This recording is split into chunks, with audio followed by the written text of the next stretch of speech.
नमस्कार साथियों, smart scholar YouTube channel में आपका स्वागत है।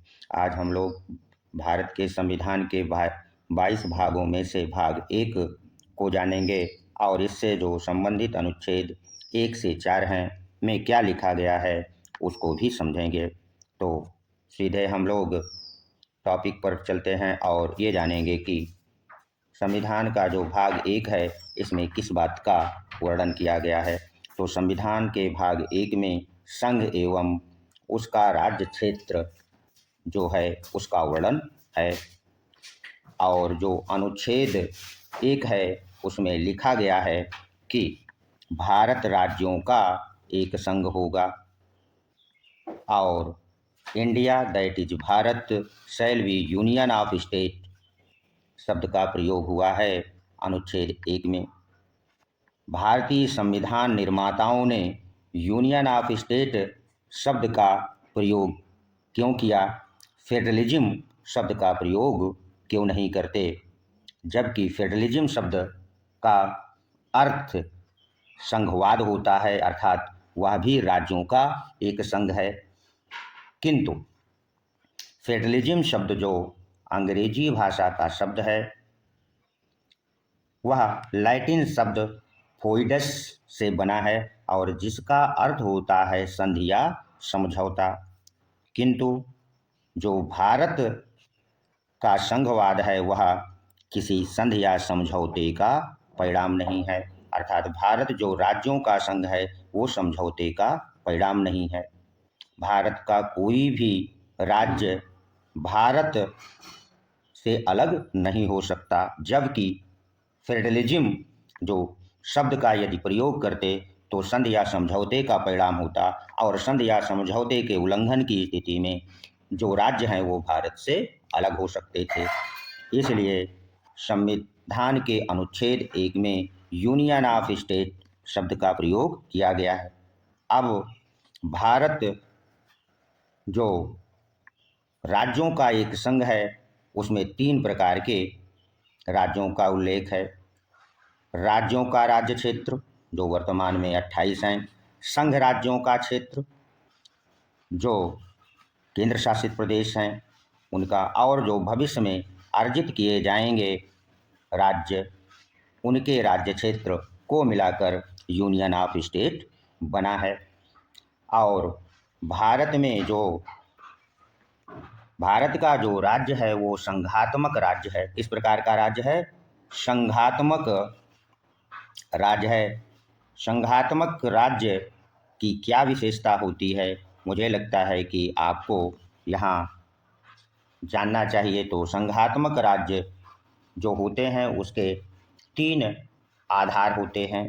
पहला, संविधान की सर्वोच्चता, यानी जितने भी संघात्मक राज्य होते हैं उसमें संविधान सर्वोच्च होता है।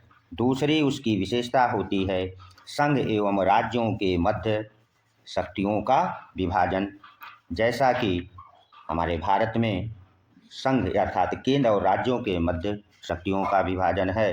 और तीसरा आधार होता है संघात्मक राज्य का स्वतंत्र न्यायपालिका। आशा करते हैं कि आप लोगों ने यूनियन ऑफ स्टेट शब्द का अर्थ जान लिया होगा और भारत किस प्रकार का राज्य है, संघात्मक राज्य, इसको भी समझ लिए होंगे। और अनुच्छेद 1 में क्या लिखा है उसको भी समझ गए होंगे। अनुच्छेद 1 में लिखा है कि भारत राज्यों का एक संघ होगा। अब हम अनुच्छेद 2 को भी जान लें। अनुच्छेद 2 नए राज्यों के प्रवेश से संबंधित है। नए राज्य वे राज्य हैं जो भारत में भविष्य में विदेशी राज्य होंगे और अर्जित करके भारत में मिलाए जाएंगे। अनुच्छेद 2 नए राज्यों के प्रवेश का वर्णन है। और अनुच्छेद 3 में लिखा है कि नए राज्यों का निर्माण और वर्तमान राज्यों की सीमाओं, क्षेत्रों या नामों में परिवर्तन का उल्लेख अनुच्छेद 3 में है। और अनुच्छेद 4 ये कहता है कि जो अनुच्छेद 2 और अनुच्छेद 3 है इसमें जो परिवर्तन होगा या संशोधन होगा वह अनुच्छेद 368 के तहत नहीं होगा। अर्थात संसद अनुच्छेद 2 और 3 में साधारण बहुमत से संशोधन कर सकती है। चलिए अब हम लोग भाग 1 से संबंधित प्रश्न जो बनते हैं उस पर चर्चा कर लें। तो पहला प्रश्न बनता है कि संविधान का भाग 1 में क्या वर्णन है। तो क्या वर्णन है, भारत के संविधान के भाग 1 में संघ एवं उसके राज्य क्षेत्रों का वर्णन है। फिर अनुच्छेद 1 में क्या लिखा है, तो लिखा है भारत राज्यों का एक संघ होगा। तथा आपसे पूछ सकता है कि भारत जो राज्यों का एक संघ है वो कितने प्रकार के राज्यों का संघ का वर्णन है। तो 3 प्रकार, राज्यों का राज्य क्षेत्र, संघ राज्य क्षेत्र और अर्जित किए जाने वाले क्षेत्र। अनुच्छेद 2 और 3 में संशोधन संसद अनुच्छेद 368 के तहत कर सकती है या साधारण बहुमत से, तो साधारण बहुमत से कर सकती है।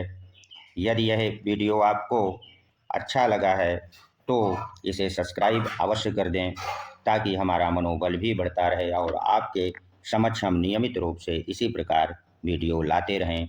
धन्यवाद। अगला जो हमारा वीडियो होगा वह नागरिकता पर होगा।